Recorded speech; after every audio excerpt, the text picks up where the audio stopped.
Up in 1967 heading out to Alamosa to train, and I was just sort of a fly-through after I'd run very well in Los Angeles. It was a time of 3:53, and so I'm flying through Alamosa on the way back to Kansas, and Jack picks me up and we go into Alamosa and just run a little time trial on the track since I'd run so well. And he said, well, you have to get used to the altitude. And of course, having run 3:53, you think, well, let's maybe run maybe a 4:10 mile altitude. That's a good place. And so we started out at that pace.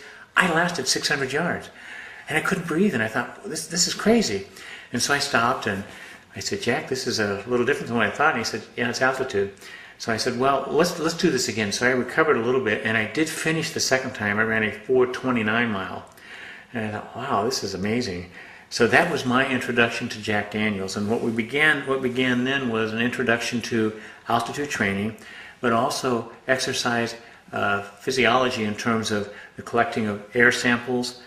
Sometimes, there are pictures of us driving along on cars with these large balloon samples, which were collections of oxygen as you would go through various paces on the track.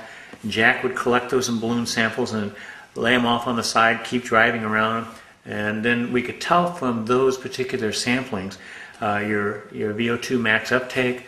And in those days, they had to use slide rules, so they would sit down and measure all of that. It would take a few hours before they'd have the results. Very, very accurate, but it would tell us the acclimations that we were making to altitude, and that's where Jack contributed so much to the distance runners in preparation for Mexico City, because he was one of those early on who knew there was a problem, recognized it, wanted to help the distance runners, and had the ability with all of his experience as an exercise physiologist to be able to help us.